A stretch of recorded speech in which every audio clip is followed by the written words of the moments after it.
estou ouvindo bem. Então, boa tarde a todos. Quero, primeiramente, saudar a nossa convidada de hoje, minha querida amiga Adriane Pires. Muito obrigado por ter aceito o convite e por estar aqui conosco. Quero fazer uma saudação especial também ao professor Estevam Darcy, salvo engano, da Unicinos.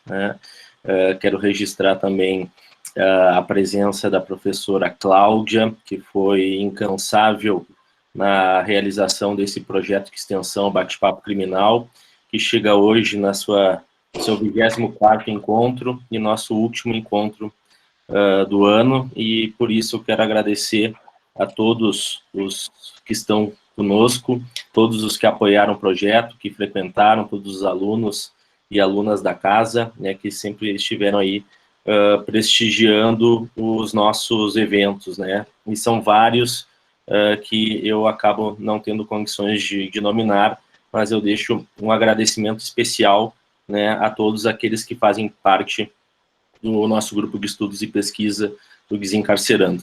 Também deixo registrado um agradecimento especial ao Robson de Vargas, que é o meu grande parceiro na organização desse projeto. O Robson já deve estar entrando. E também ao professor Cristiano, que está sempre nos apoiando. Eu vou fazer uma rápida apresentação do currículo da professora Adriane. A professora Adriane, ela é doutoranda em Ciências Criminais, mestra em Ciências Criminais, ela é especialista em Direito Penal Econômico Aplicado e em Direito Público, e é servidora pública federal, com as suas pesquisas voltadas para a área dos crimes econômicos. Então, Adri, seja muito bem-vinda, é uma grande alegria poder contar contigo aqui hoje, as portas da nossa instituição estão sempre abertas a ti, e espero, quem sabe, aí, no ano que vem, poder contar também com a participação do Estevam, que já fica aí, desde já, convidado, depois a gente troca uma ideia melhor sobre isso. Adri, muito obrigado, a palavra é tua, tem em torno de 40 a 45 minutos para fazer a tua exposição. Tá, eu peço que tu me avise, que eu sou meio... Botei cronômetro aqui, mas sou meio perdida, assim. Primeiro quero agradecer, a vocês a oportunidade de estar falando entre amigos, Bruno, Robson, Stefan, uma pessoa que eu leio, o Stefan, acompanho o trabalho dele, enfim, tem a dissertação importante sobre a tentativa, e que recomendo, eu estou indicando. E queria dizer para vocês que o assunto do bate-papo, por que nós pensamos isso com o Bruno, o que eu vejo como servidora pública federal, nem estou falando a partir da prática, mas de uma virada de perspectiva que eu tive.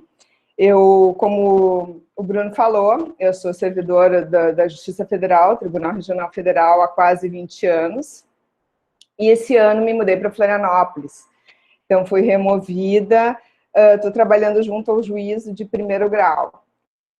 E para quem tem, como o Bruno falou, o nosso público tem pessoas de todos os níveis de conhecimento, gente que tem experiência prática, gente que não tem. Mas uma coisa posso dizer para vocês, meu depoimento pessoal, numa conversa entre colegas, que no primeiro grau é que a vida acontece, inclusive em termos de direito penal econômico.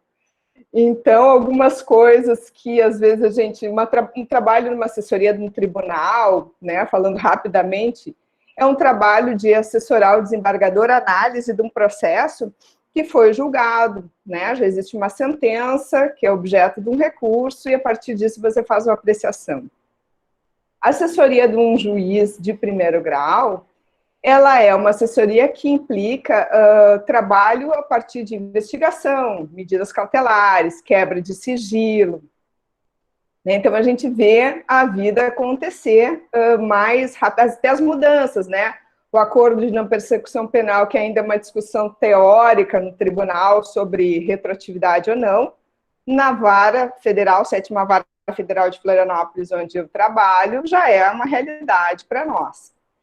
Então, por que eu começo a minha fala com esse depoimento? Porque, mesmo eu que me dedico há um tempo ao estudo E já deixo claro que não é um estudo por conveniência, né? Direito penal econômico, como qualquer estudo científico sério, ele não é para satisfazer as nossas conveniências, as nossas profissões de fé, mas em função do conhecimento, ajuda no nosso trabalho diário. E aí, a partir dessa mudança de perspectiva de trabalho do segundo grau para o primeiro grau, eu comecei a verificar, ficar mais preocupada, né, o aprofundamento das questões de direito penal econômico, que, como é todo sabido, tanto para quem leu um pouco da área ou quem está mais aprofundada, nós não temos, ele nos coloca, né, a criminalidade empresarial, ela nos coloca no enfrentamento de mudança de paradigma. E mudança de paradigma, gente, até mais do que o discurso em se mudar paradigma, o que é mudança de paradigma na prática?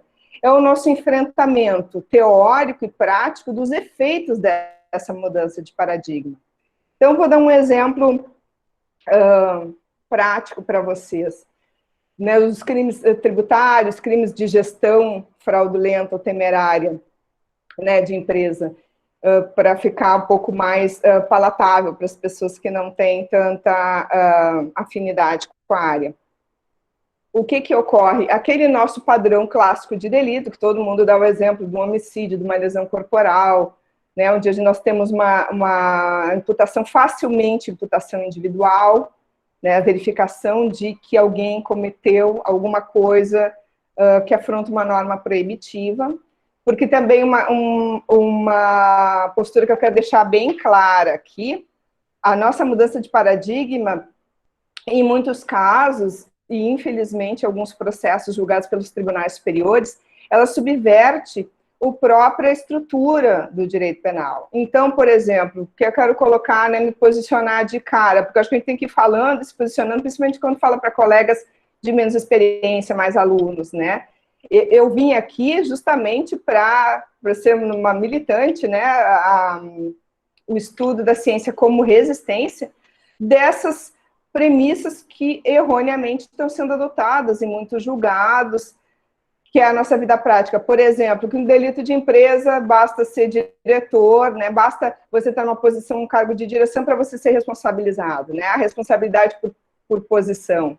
Ou a teoria do domínio do fato, que ficou completamente vulgarizada, e não é o objeto do que eu vou falar aqui, eu vim mais para falar sobre omissão, mas o que é importante colocar, que nós temos, né, para os alunos de menos experiência, um precedente triste, que é a Ação Penal 470, onde a teoria do domínio do fato, na versão do Roxin, porque há outras teorias do domínio do fato, ela foi subvertida. Então, é esse que eu acho que é o principal foco da nossa conversa, do nosso bate-papo aqui. Não se pode, né, uma tarefa da dogmática, além de tentar fazer com o sistema funcionar com o aparato legal e doutrinário que nós temos, nós não podemos subverter as teorias. E nós estamos numa seara de subversão da teoria. Nós temos duas searas. A primeira, às vezes, o judiciário não dá bola porque a doutrina diz, e tanto faz, não está nem aí. Ou o que é um exemplo da gestão fraudulenta, ou seja, gestão temerária de uma instituição financeira. Então, a doutrina tenta, a partir de um delito mal descrito, com problemas seríssimos de tipicidade, dimensionar a sua aplicabilidade, e a jurisprudência não está nem aí. Né? Então, um exemplo prático, a doutrina estabelece que seria um crime instantâneo, a posição que eu mais me alinho, e a jurisprudência é um habitual impróprio. O crime habitual impróprio é crime instantâneo, né? A gente é uma contradição em si. Então, estou dando esse exemplo para saber justamente do nosso papel, por que nós estamos aqui, né? Qual é a função do nosso bate-papo. É justamente sermos resistência a esse tipo de coisa. Fechando meu parênteses da teoria do domínio do fato, na Ação Penal 470, conhecida como mensalão, o que acontece? O Supremo fatia, e fatia erradamente, não é um fatiamento bem feito, bem executado, mas é um fatiamento subversor, né, no sentido de subverter os parâmetros da teoria, a ponto do próprio autor da teoria, Klaus Roxin, se manifestar publicamente dizendo: vocês não entenderam nada, vocês não sabem o que eu falei. Né? Eu tive essa experiência também na Alemanha, quando fiz o curso de verão em Göttingen, e tivemos aula com o professor Jacobs, conhecido, né, também teoria do direito penal do inimigo, né, vulgarmente o senso comum diz isso, e ele também chegou no primeiro dia de aula e disse para nós, vocês não sabem o que eu escrevi, vocês não entenderam o que eu falei. Então, esse é o nosso movimento, de entender do que estamos falando. Né? Como diz a Hannah Arendt, né? Pensar sobre o que estamos fazendo e pensar sobre o que estamos fazendo é pensar estruturalmente sobre o que estamos fazendo. Então, indo para o nosso assunto, responsabilidade de dirigentes de empresa e o compliance criminal. Porque eu queria, de início, também falar, né, o criminal compliance, o compliance, né, tá na moda, o assunto da moda, como a gente diz. De início, eu já quero falar que o termo, né, o criminal compliance, eu uso para fins didáticos, porque as pessoas usam em disciplinas, em títulos de livros, mas a rigor o compliance, quer dizer, um instrumental, um conjunto de ferramentas para execução, verificação. Oi, Robson, chegou aí, do andar da empresa enquanto execução da sua atividade. A rigor o compliance é um só. Né? O certo é que a gente fale em efeitos criminais de uma atuação em não conformidade, efeitos trabalhistas de uma atuação em não conformidade. Né? Então, o compliance ele nem sempre é normativo, né? Há o compliance técnico também. Diante dos acontecimentos da semana passada, que eu não posso deixar de falar, gente falando do assassinato do senhor no Carrefour. Aí, qual é a notícia da segunda-feira, gente? Terça-feira, o Ministério Público sugere que o Carrefour estabeleça um programa de compliance. Que eu saiba, o Carrefour já tem, né? Inclusive, tive acesso a algum material. Então, a pergunta é, qual é a responsabilidade do gestor sobre esse ato? Não necessariamente, nesse caso, não foi um delito, né, empresarial, aqueles típicos de empresa, mas foi um delito que foi executado por um terceirizado. Né? Então, a pergunta é a distância da decisão da direção, do dirigente, e esse fato em si. Que direito penal é fato, também é outra coisa. Então, direito penal é fato, o distanciamento do dirigente em relação ao fato pode, sim, implicar o reconhecimento da sua não responsabilidade, ou implicar o reconhecimento da sua responsabilidade. Então, nós temos que nos afastarmos e abandonar os critérios a priorísticos. O dirigente é responsável por tudo por ser dirigente, ou ele não é responsável por nada por ser dirigente. A reputação, no caso concreto, é importantíssima. Por exemplo, no caso do Carrefour, já havia relatos do setor de compliance, que é um sistema, uma área intermediária, hierarquicamente, da empresa, já havia relatos que ao setor de compliance, na área de gestão de riscos, de pessoas maltratadas no Carrefour. Relatos tanto no sentido de lesões corporais, de racismo, como de maus tratos aos próprios empregados, impossibilidade de ir ao banheiro, não permitir um intervalo mais de 10 minutos. Ou seja, essa informação de baixo, dali onde o fato estava ocorrendo, né, o assassinato desse senhor, outras desrespeito às garantias dos empregados, isso já tinha chegado ao nível intermediário da empresa, o setor de compliance. A pergunta é, a partir desse nível intermediário da empresa, isso chegou à alta direção, também se faz o raciocínio contrário. A direção, né, porque eu falo, geralmente quando se fala de senso comum, diz, conselho de administração, não, a direção manda numa companhia. Conselho de administração é um outro problema, que até também aqui já menciono a professora Heloísa Estelita, que escreve muito sobre isso. O conselho de administração geralmente são decisões colegiadas, e a imputação, gente, é individual. Né? Direito penal é alguém fez alguma coisa ou deixou de fazer quando lhe era devido, ele sabia e tinha consciência dessa possibilidade de fazer. E em função disso, há o que nós vamos chamar de causalidade, que é o vínculo entre toda essa ação ou omissão e o resultado.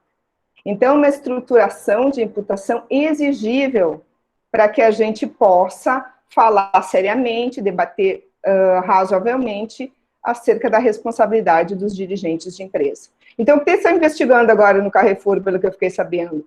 Que movimento foi esse que foi feito, que não foi feito, da área intermediária, na área de compliance, em relação à direção? Parece que é nesse sentido que está o patamar. E já também adianto qual é um outro problema, né? Nós começamos com aqueles problemas, com aquela colocação básica que o direito penal econômico nos coloca em enfrentamento, onde a gente vai ter que estudar a estruturação do delito omissivo, que não se estuda geralmente na faculdade. Né? A gente não está falando daquele caso clássico que o diretor diz para o subordinado, vai lá e frauda, né? Comete o crime, falsifica aquele documento. Não é isso. Nós estamos falando da omissão de um dever de agir, de um dever que era jurídico, que um dever que, mesmo objeto de delegação, como a gente vai falar mais adiante, a quem delega sobra, né, falando uma linguagem comum, sobra responsabilidade de vigilância ou, inclusive, de verificação periódica, né, num sentido um pouco mais específico do termo vigilância. Inclusive de escolha, né? Delegar uma pessoa que não tem capacidade também não é uma delegação válida. Então, eu coloco todas essas questões porque nós temos um caminhar de etapas para verificar uma imputação. Isso é muito importante, se isso ficar claro, especialmente para os mais jovens e que estão iniciando estudos, já é uma noite ganha, né? Não há pressupostos e respostas gerais para a responsabilidade de dirigente de empresa. Então, eu vou falar de um caso concreto que aparece muito também aqui na realidade do primeiro grau e que para a gente parece fácil. Você pergunta, assim, numa roda de conversa, parece fácil a verificação, mas é extremamente complicado, que é o caso das cooperativas de crédito. Eu não sei, numa cidade como Caxias, né? As cooperativas de crédito são uma realidade, né? São instituição financeira com crédito mais fácil, juro mais fácil, juro mais baixo, né? Uma verificação, digamos assim, mais facilitada, se a pessoa é um colaborador. O que tem acontecido com a... Por que eu quero falar isso, colocar esse exemplo? Porque nós temos, às vezes, como exemplo de delito empresarial, aquela grande empresa, o grande banco, Banco do Brasil, Itaú, né, o HSBC. Mas as cooperativas de crédito, o que elas têm? Elas são um setor super regulado, porque elas são instituições financeiras, né, a partir da denominação que se dá de instituição financeira no artigo 1º da 7492, mas elas têm um modelo de gestão que usa um modelo de gestão financeira de um grande banco como espelho, mas não é assim na vida real. E o fato de não ser assim na vida real implica muita dificuldade na aferição da responsabilidade, inclusive no trabalho da defesa, né? Acho que o advogado de defesa da cooperativa de crédito, ele é um herói, porque ele está lutando contra toda aquela premissa assim, que o Ministério Público trata, às vezes, como um grande banco. E por que eu falo isso? Uma cooperativa de crédito, como uma empresa, né, um crime empresarial, a gente está dentro de um ambiente onde tem hierarquia, né, onde tem organograma, onde tem divisão de tarefas, e onde, principalmente, né, gente, um ato delituoso nem sempre é fruto de uma decisão de uma pessoa só. Às vezes, várias decisões, inclusive penalmente relevantes, podem dar ensejo a um ato delituoso. E também é necessário que a gente não tenha aquele afã punitivo, não tudo tem que ser punido. Há também que a gente aceitar as limitações da própria investigação, da prova e do direito, que há vazios de imputabilidade. Nós precisamos, inclusive, para a sobrevivência do próprio sistema. Há coisas que não devem ser punidas e há coisas que não se consegue estabelecer a imputação individual, porque empresa não pratica crime, há pessoas em nome da empresa, dentro da empresa, ainda que em desobediência às orientações, como, por exemplo, está se falando na defesa do Carrefour. Bom, não era essa orientação do Carrefour, ok, mas a algum lugar há o ruído. Pode ser que não se verifique, como é o caso, que vou dar o exemplo que todos dão, mas não tem como a gente fugir disso, em termos de delito empresarial, de Brumadinho e Mariana, né? Há um ruído ali, obviamente. E se parte ali, a investigação séria, já me coloco, pessoalmente, uma pessoa extremamente resistente às 2 denúncias, né, que são públicas, se vocês quiserem ter acesso, são denúncias terríveis, justamente por isso, porque elas não partem do necessário estruturação do delito omissivo. O que acontece? Todo mundo sabe que a barragem explodiu. Todo mundo sabe. Inclusive, há relatos que alguém denunciou internamente, né? Teve um whistleblower, que é o tema, inclusive, da minha tese de doutorado, whistleblower. Ele avisou, né? Vai estourar. Então, houve alguém que recebeu aquela informação ali que vai estourar e não se direcionou a dentro da sua capacidade, né? Porque a competência delimita a responsabilidade, né? Por isso que é importante que os estatutos de empresa, também as delimitações de responsabilidades, não sejam aquelas coisas genéricas, poder de gestão, gerir a parte financeira, né? Em que consiste gerir a parte financeira? Então, a empresa se defende, se estrutura um pouco melhor nesse sentido. Eu leio alguns estatutos sociais que dão vontade de chorar, porque eu não sei, no final das contas, quem faz o quê. Eu nem sei como o Ministério Público conseguiu denunciar aquilo. Aliás, claro, conseguiu, colocou todo mundo na denúncia, né? Que também é a nossa fala de resistência, né? Não pode uma concha pegar todo mundo numa empresa, por isso a necessidade de aferição de responsabilidade a partir do rol de competências atribuídas. Falando ainda em Brumadinho, o que não se pode, né, gente? O que a gente pode dizer de antemão? Uma função de gestão não pode ser delegada àquele pessoal do setor da engenharia, ok, a gente sabe. Isso é fato. Então, não poderia haver delegação da gestão da Vale. Mas a delegação baseada em critérios técnicos, por exemplo, manutenção, regularidade da verificação. Eu tenho muitos parentes da área da engenharia, né? Eles me falavam muito, eu tenho um tio geólogo, inclusive. Ele diz, olha, a verificação estrutural e geológica, ela é anual num terreno daqueles. Né? E aí se cria um conjunto de informações, em princípio se coloca para o setor de estrutura, de funcionamento, um departamento, uma diretoria desse tipo. Então, se começa a verificação da responsabilidade daí, né? Digamos, tem o geólogo que fez aquela verificação, ele se reportou a quem? E essa pessoa deveria ter se reportado a quem? Paralelamente, houve uma denúncia via e-mail. Quem recebeu aquela denúncia? Por isso, o compliance, né? O canal de denúncias é um dos elementos estruturantes de um programa de compliance. Estruturantes no sentido de fazer com que aquilo realmente tenha uma possibilidade de funcionamento. Porque nada salva nada. Compliance não salva ninguém de responsabilidade criminal. Eu tenho muitos amigos consultores de compliance que os dirigentes de empresa dizem, bom, monta um programa aí que nada sobre para mim. Sempre vai sobrar para você. O diretivo sempre ele é o primeiro foco.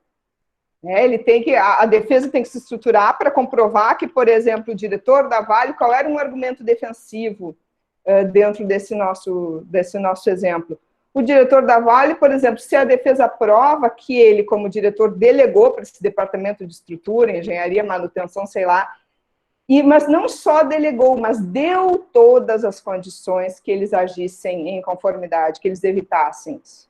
Então, não é só delegar, é delegar para quem, o que eu deleguei, e se eu dei efetivas condições, porque tem muita gente, principalmente instituição financeira, que é o caso que eu vou voltar de cooperativa de crédito, que o diretor, o presidente, delega a função para a pessoa, um gerente geral, um gerente de contratos, por exemplo, e não dá a menor condição dessa pessoa verificar o andamento da empresa dentro das normativas, dentro da regularidade. Né? Então, não é só delegar, é delegar a quem, né, delegar por quê, e quem delega, por isso eu falo tanto da delegação, porque nós temos esses exemplos de o diretor lá em cima e o fato bem distante da diretoria, porque é óbvio que os dirigentes do Carrefour não trabalham direto com a segurança, é óbvio que tem uma cadeia, é óbvio que em Brumadinho, entre os dirigentes do setor de engenharia, há uma cadeia de responsabilidade, né? Isso é uma coisa, assim, de senso comum, a gente consegue verificar isso. E a questão é, a partir disso, como foi a atuação, como foi o agir desse diretivo. Nós temos, né, em direito penal econômico, a necessidade de aproximação de outros ramos do direito. Então, a lei das SA, por exemplo, a 6404, é uma lei que, para nós temos, né, quem andava afastado, quem não gosta, deve haver uma reaproximação. Porque na lei das SA, por exemplo, se estabelece ali alguns dispositivos que eu anotei, mas agora não sei o número, não sou de decorar o dispositivo, a obrigação do diretor, a obrigação do conselho de administração, a competência. Então, não pode, por exemplo, um diretor de uma SA dizer que não tinha consciência daquele dever que, por exemplo, no caso da 6404, está expresso em lei. Então, e nas cooperativas de crédito, o que acontece? Nós temos, então, elas fornecem dinheiro. O que está acontecendo? O que é mais comum? A verificação de concessão de empréstimos, para dar um exemplo bem simples, concessão de empréstimos sem a verificação dos riscos. E aí, por que eu gosto desse exemplo para falar da responsabilidade dos dirigentes? Porque todos sabemos, né, vamos estruturar, todos sabemos que a instituição financeira é uma área super regulada. Né, até se fala em ativismo regulatório, as pessoas se perdem. Eu tenho uma aluna orientanda que ela trabalha na Unicred, ela diz que eles se perdem de tanta resolução, tanto regulamento. É um terror, né? Mais um motivo para que essa área tenha, né, organização, programa de compliance, enfim. O que acontece? Há vários níveis de empréstimos em termos de volume, e eu não sei se vocês sabem, a Convenção da Basileia estabelece que a instituição financeira ela tem uma certa autonomia de estabelecer níveis de crédito, né? Então, quem já pediu empréstimo, já fez cheque especial sabe, às vezes é nível A, B, C, D. E esses níveis, além deles terem relação com a quantidade do volume de dinheiro, com o nível de produtos que eles vão lhe ofertar, também a necessidade de verificação. Então, por exemplo, um gerente iniciante pode conferir um empréstimo até 30 mil, o outro até 100. Né? Empréstimos acima de 500 mil devem ser avalizados por 2 gerentes e não pode ser liberado dinheiro antes de passar pelo comitê de crédito, né? Que é um colegiado, quase como um conselho de administração. Aí, o que acontece, gente? Não acontece essa verificação, muitas vezes. Né? Então, nós temos muitos casos de cooperativas que quebraram, que aconteceu assim num nível tão grave em alguns lugares, que a maioria das pessoas para quem a cooperativa emprestou o dinheiro e financiou eram pessoas de uma mesma família, ou de duas, 3 famílias mais ou menos influentes na região, ou seja, todo o nível de endividamento, né, da cooperativa de crédito, ela está em 2, 3 famílias. Isso é proibido, como se o Banco do Brasil, todos os empréstimos dele fossem para mim, para minha família, para do Bruno, para do Robson. Isso não pode. Aí a gente vai, a partir desse fato, a gente vai para as estruturas da imputação por omissão. Então, qual é a primeira verificação? Bom, alguém deixou de fazer o que lhe era exigível pela norma. Então, é um dever jurídico, né? Não é um dever de solidariedade. Se ele deixou de fazer, nós temos uma omissão.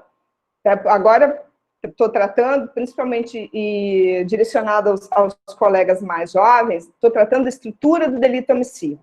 O que nós precisamos verificar, dando o exemplo concreto para vocês conseguirem enxergar, o que nós devemos verificar para reconhecermos que estamos diante de uma possibilidade de imputação por omissão.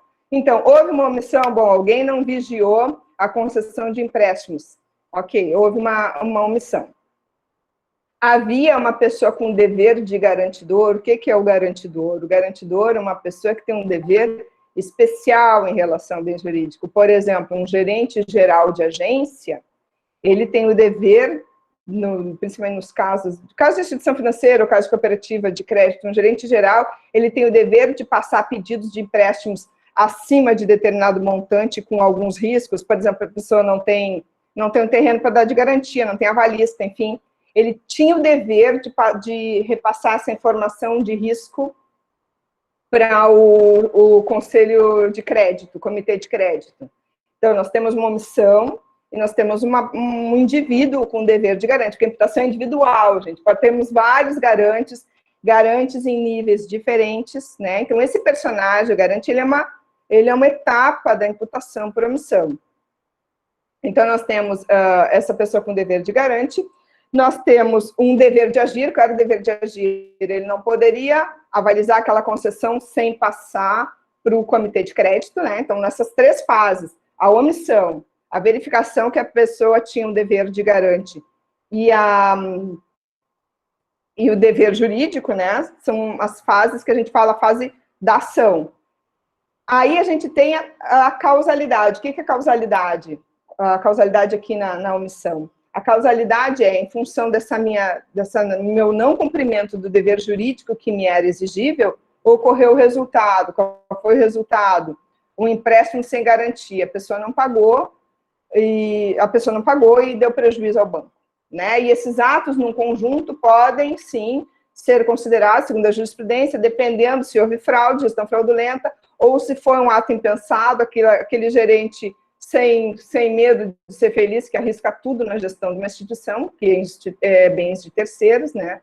Pode ser considerada gestão temerária, ainda que, né, a resistência à constitucionalidade desse delito seja sabida e seja muito bem justificada.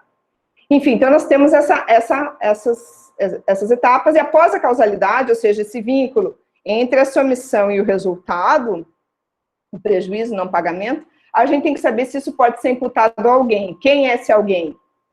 Né, o diretorzinho primeiro, o gerente lá, ou aquele que deveria ter enviado ao comitê de crédito não enviou? Possivelmente esse que deveria ter enviado ao comitê de crédito não enviou. Por outro lado, nós também temos um dever de vigilância do comitê de crédito em cima desse gerente geral, né, que também acontece muito esse debate em termos de compliance criminal. Ah, mas eles não nos avisaram, nós somos da área de risco. Eu até esses dias conversei com uma colega aluna do Bruno sobre isso. A área de risco também não pode ficar sentada dentro de uma empresa, de uma instituição, esperando que batam lá, como se fosse a sala do SOI, e digam, olha, está acontecendo alguma coisa. Não. Né? O comitê de crédito ele deve verificar o que está acontecendo. E outra discussão muito séria, que se fala pouco em termos de compliance criminal, e que nos processos a gente verifica, que pode ser uma matéria interessante de defesa, né? Embora, daqui a uns anos as coisas de se consolidar uma jurisprudência mais assim, adequada, consentânea a esses desafios, é a empresa também provar que a partir de um fato como esse, que é o problema, é o desafio do Carrefour. Qual é o desafio do Carrefour? Ele tem que provar que a partir dessa tragédia, ele modificou o comportamento dele como empresa, ou seja, toda a organização, as orientações, ele deu condições, porque não é só, eu vou modificar, então eu vou instalar um programa de compliance, eu vou dar um treinamentozinho 2 vezes por semana, eu vou mandar uma cartilha de corrupção para quem lida com compras com poder público, nada disso, gente, não é só isso. O melhor resultado do compliance, e que é um resultado muito interessante para o dirigente que está sempre no alvo de uma imputação criminal, ele provar que um programa de compliance que é específico para cada atividade, para cada empresa, ele proporcionou àquele empregado de qualquer área que seja, proporcionou que aquele empregado passasse a agir adequadamente ou diferentemente, né? Então, a prova da aprendizagem, né? Não gosto muito desse sentido de prova, porque a gente já usa a prova para tanta coisa, mas uma verificação de que houve condições para mudança de comportamentos, inclusive da direção, inclusive dos níveis intermediários. Outra coisa que eu queria falar também, desculpa se eu estou falando muito rápido, né, que é bastante coisa, quando a gente fala de responsabilidade dos dirigentes, a gente não tem como não falar das responsabilidades dos intermediários, né, como, por exemplo, o compliance officer. Por quê? Porque há aqui muito debate, como a gente está falando na vida real, principalmente em instituições menores, instituições médias, porque a gente às vezes estuda compliance pensando, né, no Deutsche Bank, né, na Petrobras, e a vida real, às vezes, é uma rede de mercados, né, às vezes são cooperativas de crédito, são universidades, né, aqui nós temos muitos problemas de gestão de verbas públicas em instituições, né, alguns foram objetos de alguns escândalos, enfim, mas vou dar um exemplo da Operação Rodan, no Rio Grande do Sul, que ficou conhecida, porque é da minha cidade, eu sou de Santa Maria, então ali aquilo é muito próximo, né. Mas, enfim, a verificação da responsabilidade do intermediário também é muito importante, porque, como eu tinha falado antes da delegação, quando há uma delegação vertical, ou seja, dirigente, né, diretor, setor intermediário, no setor intermediário nós temos vários setores intermediários, mas nós temos a área de compliance, que, digamos, é um setor intermediário com os deveres mais específicos. Né? Ainda se a gente for pensar na Vale, tem o setor de engenharia, o comercial, né, o financeiro, o RH e o compliance. Então, o setor de compliance está mais visado, até porque não há, infelizmente também é um problema, a gente lida com os problemas sem, às vezes, uma dimensão até da figura. Nós não temos, né, gente, uma uma elaboração teórica sobre o que seja o Compliance Officer, né? A gente conhece ele como a pessoa responsável pelo cumprimento. E o que é isso? É da treinamento? É da verificação? Eu gosto muito da concepção do professor Robles Planas, Ricardo Robles Planas, da Universidade Pompeu Fabra de Barcelona, que ele fala o Compliance Officer, a obrigação dele, né, como setor intermediário, é ele está sempre se reportando, eles chamam um direito de escalada, está sempre se reportando à administração superior em relação à verificação dos seus sistemas estão funcionando, a verificação de treinamento, de análise de riscos permitidos dentro, porque não existe, né, a gente, uma vida sem risco. Também nós temos que nos descolar dessas posturas, assim, tanto ingênuas como deslumbradas, né? O criminal compliance não vai mudar o país, né? Não vai mudar a empresa, não seremos outro país, não. Ele tem que ser um instrumental, o compliance ele não é um bem em si, ele é um instrumental para melhor execução de atividade. É para isso, né? O compliance, não gosto de fazer muitas comparações, né, familiares, em função do péssimo exemplo do nosso presidente, mas eu acho que o compliance é uma dieta, sabe? Então, você não se salva com uma dieta, né? Tem coisas que você tem que trabalhar terapeuticamente, tem coisas que são problemas da sua pessoa, mas você tem que usar esse instrumental a seu bem-estar, né? É nesse sentido. Porque quando a gente passa a encarar o compliance como uma coisa a mais do que um instrumental, como uma nova era, como um novo modelo ético, a gente está se desvirtuando e o discurso deslumbrado, ele prejudica justamente o sujeito que está ali, o diretor da empresa, o cara que está querendo fazer o trabalho dele, né? O cara que senta e diz, não, eu quero gerir isso aqui, essa é a minha função, é o trabalho que eu gosto de fazer, né? Porque o deslumbramento, ele leva a concepções, não, o cara é diretor, ele tem mesmo que se ralar. Não é assim, as coisas não são assim. A empresa é um player, a empresa é um sujeito fictício, hipotético, gerido por sujeitos reais, e esses sujeitos reais merecem, quando forem objetos de uma imputação criminal, que ela tenha, principalmente no caso da omissão, que é a nossa imputação da moda. Por quê? Porque a complexidade da atividade numa empresa, ela nos leva a esse caminho, porque a imputação por ação é muito difícil, como eu falei antes, o gerente não vai dizer, vai lá e frauda tudo, meu filho, e depois diz que foi tu. Né? Isso é mais um contexto de filme, né, do que da vida real. Então, a imputação por omissão é a nossa imputação do diário em termos de direito de crimes empresariais. Mas o que acontece? Essa imputação merece, sim, ser... Aliás, essa imputação, a condição dela de possibilidade é que ela passe por esses caminhos que eu falei. Né? A omissão, o dever de garantir, qual o conteúdo desse dever, onde é que está esse dever, que eu falei e vou retomar, caso tenha falado muito rápido. Muito, sim, dentro da esfera de competência das pessoas. E na delegação, que é o que eu estava falando, também o que deve ser observado em termos de delegação é quando o modo como você delega, se também você não delegou para um irresponsável, para uma pessoa sem condições, porque daí você ultrapassou o chamado risco permitido.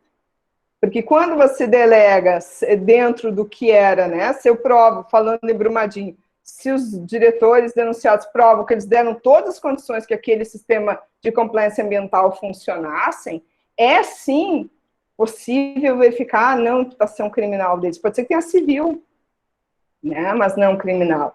É possível, a partir, um conselho de administração, por exemplo, de uma empresa, é um órgão colegiado, é mais complicado, ele tem decisões colegiadas, né, embora eu veja alguns processos, em algumas atas, as pessoas tenham registrado, o conselheiro lá foi contra. Isso eu já verifico um movimento, assim, na prática, já aparece as atas aparecendo, fulano votou por isso que a pessoa quer se livrar de possível imputação criminal, que é uma imputação que ninguém está livre.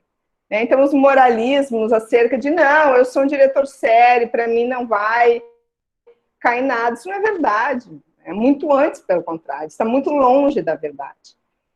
E a partir desse nosso debate, por que eu vejo com mais preocupação à medida que nós estamos avançando em cada vez mais proliferação de leis e indo para uma chamada justiça negocial? Nós não temos responsabilidade penal da pessoa jurídica ainda no Brasil, tirando os delitos ambientais, que aqui em Florianópolis é muito comum, né? Então aqui é muito uma realidade.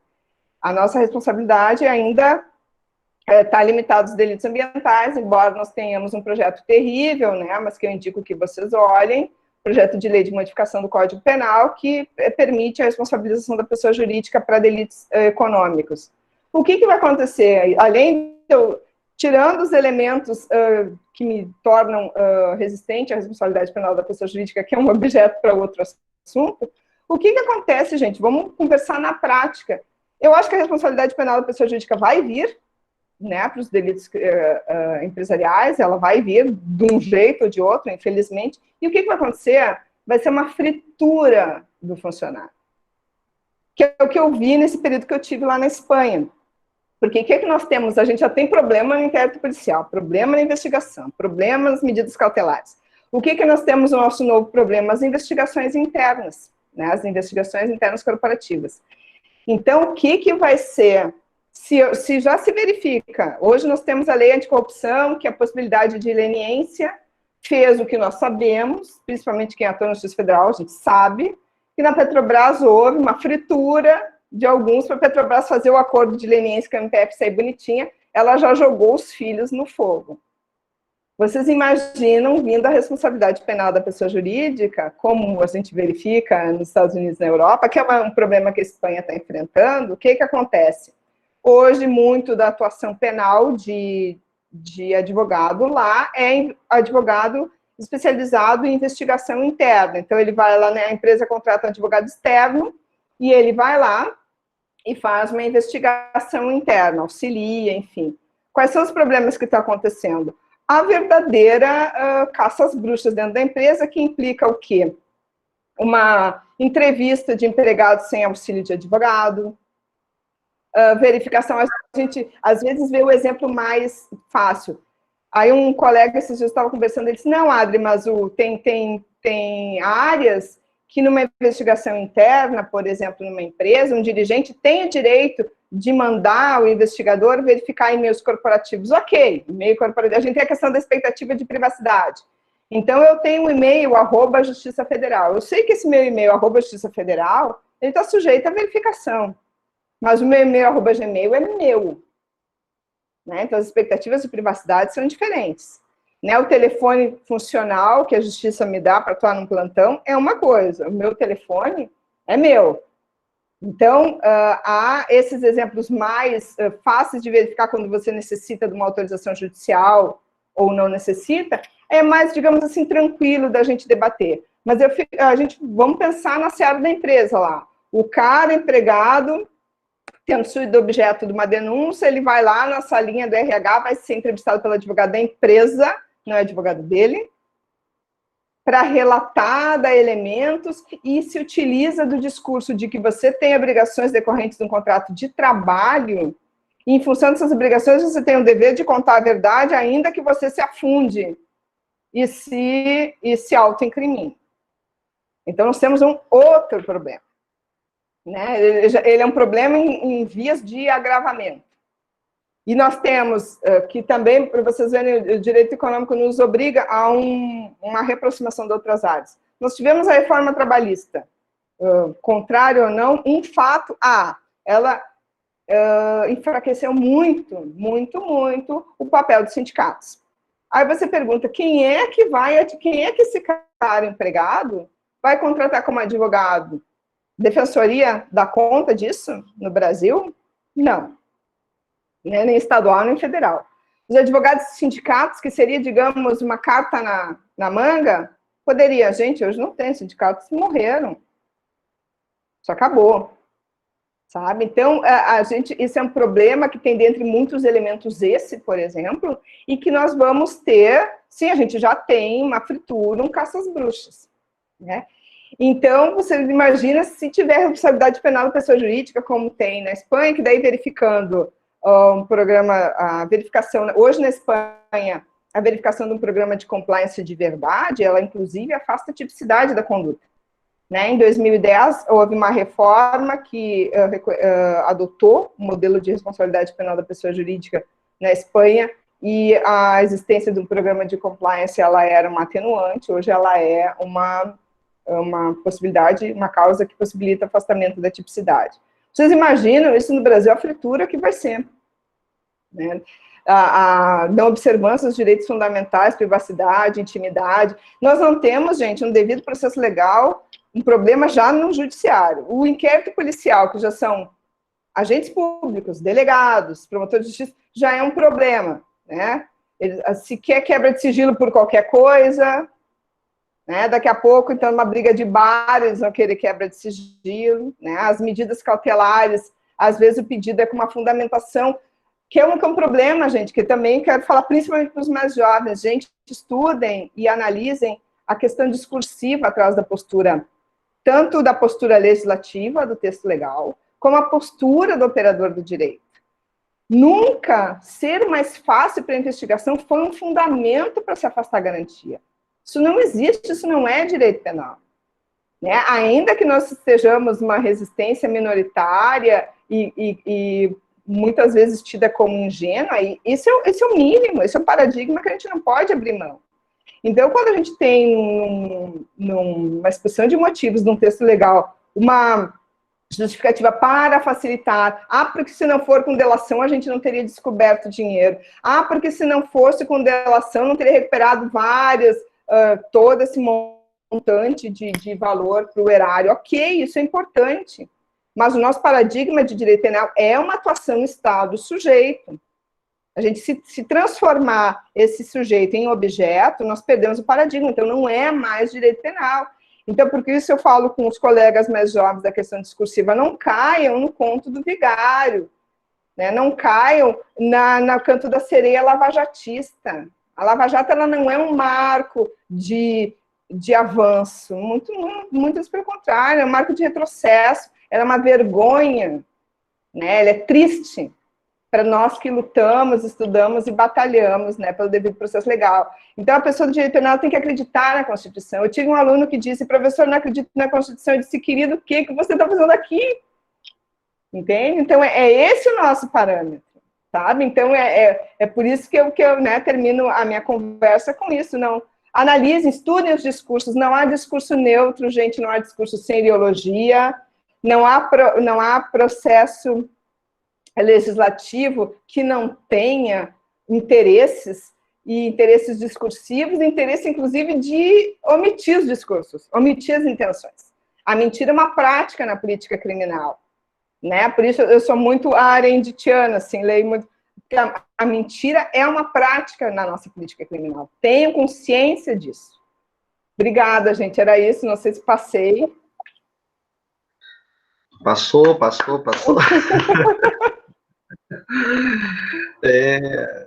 Nós temos muitas falácias no direito, né, Adriane? Essa que é a grande verdade, né? E isso faz parte da argumentação jurídica, né? Então, ô Bruno, eu vou fazer uma manifestação aqui, tá? Daí depois tu complementa, porque eu acabei saindo aqui. Eu vi uma no chat aqui, desculpa, você foi lá. Adriane, olha só, primeiro eu queria agradecer você mais uma vez, aí o Bruno já deve ter feito esse agradecimento, esse registro, por você ter aceito esse convite de estar aqui conosco. Esse é o nosso último encontro do Bate-Papo Criminal, um projeto assim que começou pequeno, foi tomando corpo, e hoje a gente, né, tem observado que a adesão dos nossos alunos, né, tem sido, de alguma forma, o moto propulsor para que a gente consiga seguir adiante, e a tua presença aqui só engrandece o nosso projeto. Então, muito obrigado mesmo pela tua generosidade, por esse compartilhamento aí, né, desse conhecimento. Eu tenho visto já os elogios aqui no chat à tua fala. Também não tenho como deixar de lembrar que fomos colegas, né, na turma de 2015. É verdade! Saudade, né, Robson? Já se vai alguns anos aí da turma do mestrado, 2012, né, 2013. Então, eu lembro aquela vez a correria, toda aquele entusiasmo, né, que de alguma forma vai nos tomando conta. Então, eu guardo muito carinho, acompanho você no Face, vou curtindo ali as tuas postagens, tenho muita afinidade. Meu Face é uma patifaria, né, Robson? Já que nós estamos entre colegas, eu posso falar. Tenho muita afinidade com as tuas ideias ali, então, na medida, eu vou curtindo ali, eu vou acompanhando. Agora, o Bruno me disse que tu tá aí por terras catarinenses, né? Então, que as coisas tenham sempre... Aí, os ventos sempre sopram favoráveis no litoral. Então, que você aí consiga, né, ter aí realmente uma excelente projeto de vida, aí que tudo dê certo para ti.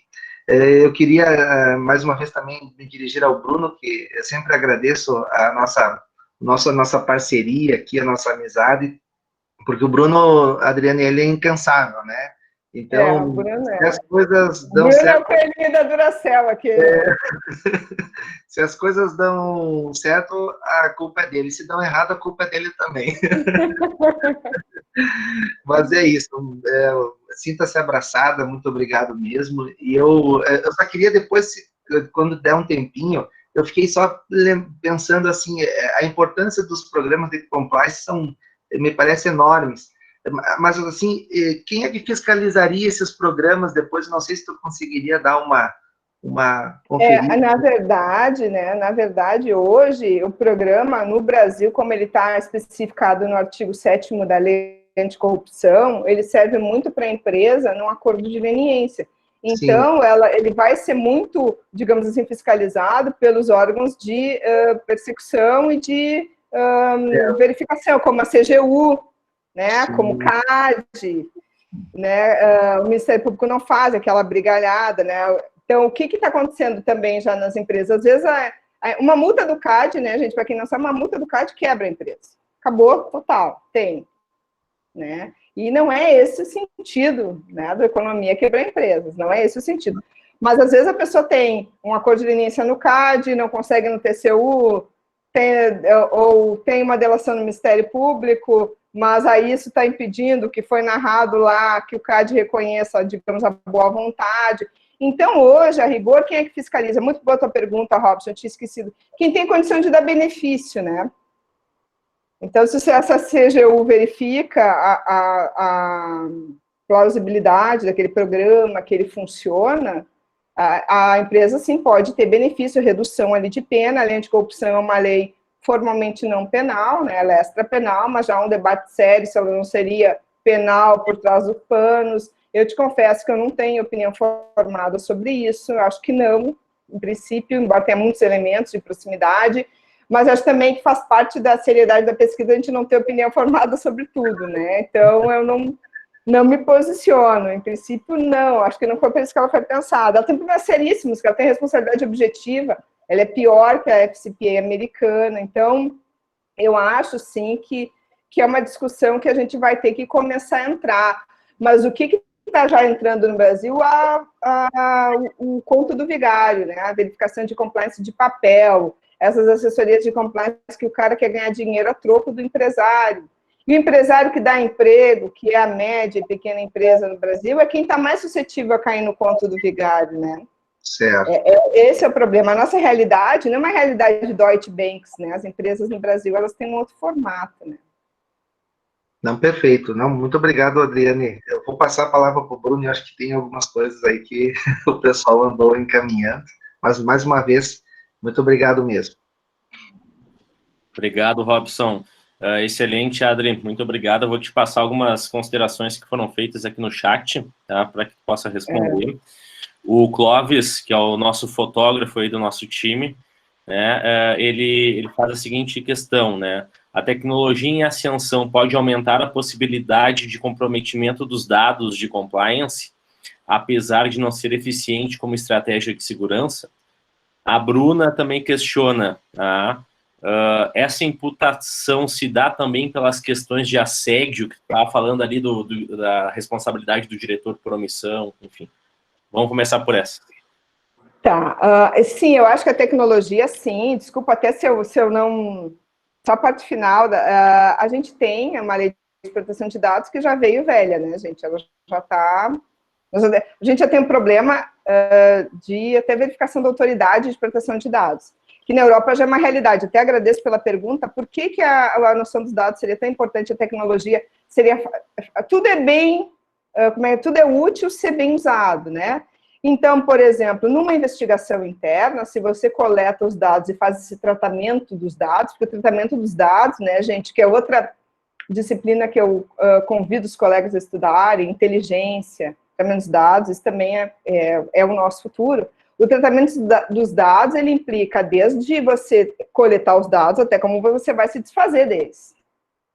E numa empresa que pode, inclusive, fazer uma investigação interna que está fora do alcance do poder público, para que esse elemento colhido numa investigação interna pode servir como prova, que é o que, inclusive, o professor Geraldo Prado tem um livro sobre isso, é a chamada cadeia de custódia. Então, você prova que o trato desses dados foi dado licitamente, sem vazamento, sem deturpação, né? Um exemplo que a gente vê muito nos processos judiciais é a edição de conversa de interceptação telefônica foi editada, né? Eu tive um exemplo há muitos anos no TRF, que houve uma transcrição de uma interceptação telefônica e que o dia ali era 29 de fevereiro, só que naquele ano não era bissexto, então aquela conversa não existe.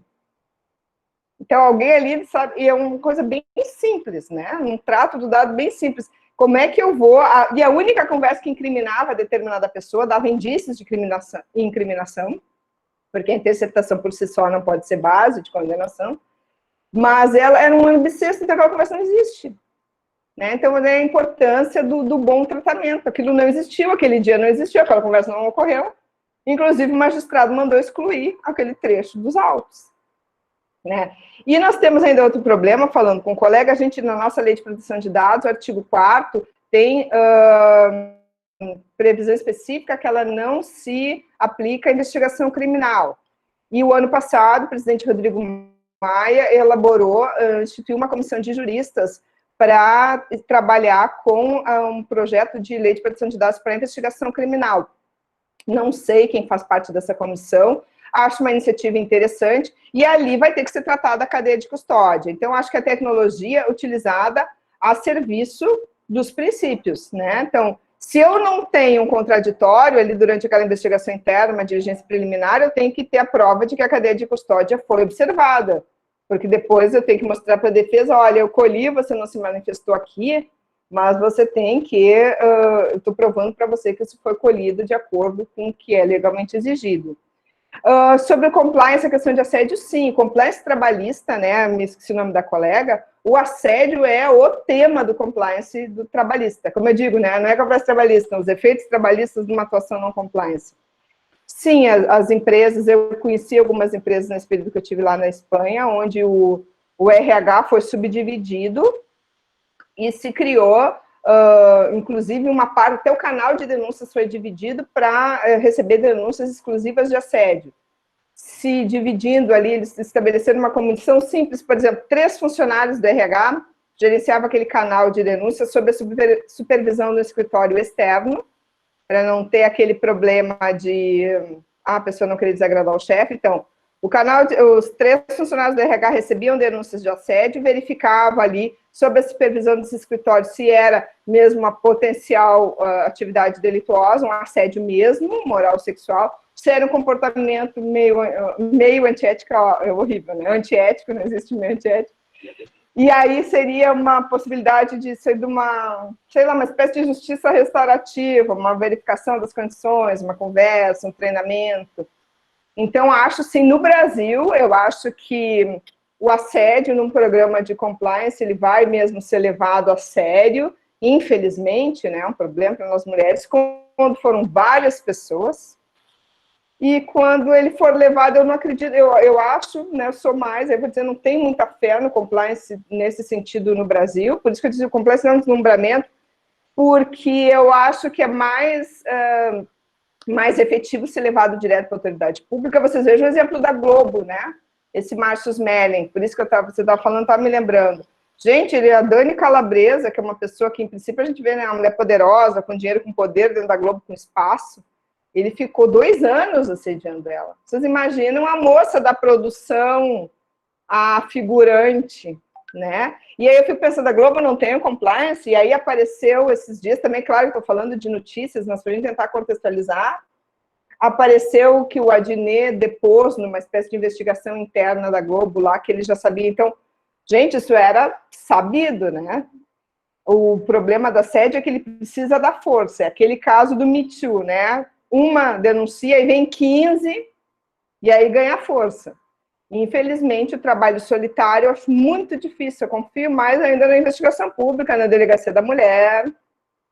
Acho que é mais negócio, porque nós temos, inclusive, eu falei de problemas em universidades, um problema muito sério, pouco falado no Brasil, é o assédio de orientador com orientando, né? Muito sério isso.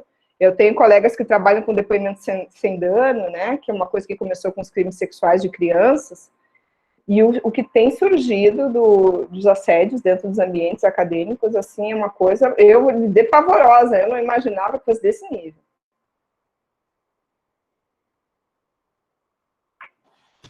Exato, Adri, bem lembrado, né? E eu sempre falo, quando eu leciono assédio sexual, que eu me lembro quando eu estava na graduação, uma amiga minha, né, ela tentava, né, nas orientações, né, com o professor que ela tinha selecionado, ela tentava desenvolver alguma ideia de trabalho, né, e não desenvolvia ideia nenhuma, né, ele simplesmente tentava se valer da sua posição e constantemente assediá-la, né, e infelizmente eu, depois que me tornei um educador, né, fui colega deste indivíduo, né, para ver como que isso é tolerado no meio, né, mas graças a Deus hoje não sou mais, né, então acho que essas outras formas de medida também são importantes de mecanismos de controle. Adri, então assim, em virtude do horário, daqui a pouco o pessoal tem aula, tá? Eu te agradeço de coração pela tua participação, foi muito proveitosa, os alunos adoraram, tá? Muito obrigado, as portas nossas estão sempre abertas, vamos pensar aí para o ano que vem mais algum outro projeto, só esperar passar a tese para a gente não enlouquecer, né? Ai, nem me fala. Se me pergunta da tese, eu choro. Eu também, tô nesse... Eu vi o Daniel postou ali que a tese estava pronta, eu quase troquei os pulsos, né? A minha mal começou. Eu pensei, alguém da nossa turma vai defender. Pelo menos um vai, né? Então, né, muito obrigado novamente, né, a presença, e agradeço muito ao Robson por ter feito toda essa parceria aí de sempre, desde que a gente entrou na UFCS, e sobretudo aí com Desencarcerando e o projeto Bate-Papo Criminal, e agradeço também a todos que participam, né, semanalmente, que fizeram, né, e viabilizaram a concretização desse projeto, e sobretudo também a professora Cláudia, que é a que, né, nos dá todo o suporte de apoio com o sistema, com a burocracia interna, né? Muito obrigado, Cláudia. Eu só queria, desculpa, só agradecer, né, também a oportunidade e dizer que eu sou muito fã do Desencarcerando, e eu acho que as melhores discussões que eu tive, assim, foram em grupos, né, acho que grupo é a saída, né, grupo disso, a gente tem retorno, a gente se sente acolhido. Esse período que eu fiquei lá na Espanha, me enfiei em 3 grupos, e o que eu acho, assim, muito importante, que eles têm essa tradição na Europa, um dos grupos era o Silva Sanches, né, que é um cara que, tipo, não precisa mais nada na vida, mas ele estava lá toda terça-feira de tarde, entendeu? Silva Sanches, o Raguês, o Robes Planos, esse pessoal que a gente lê, né, eu encontrei a bibliografia. Por quê? Porque o grupo é o futuro, né? É o que eu sempre digo, é a construção do futuro, o grupo de estudos, né? A gente precisa do retorno, né? Não se faz ciência sozinho, então eu acho que é por isso, continuem participando, agradeço. É isso aí. Obrigado, então, Adriane. Bruno, da mesma forma, um abraço. Beijo grande. Tchau para você. Beijo, abraço. Tchau, pessoal.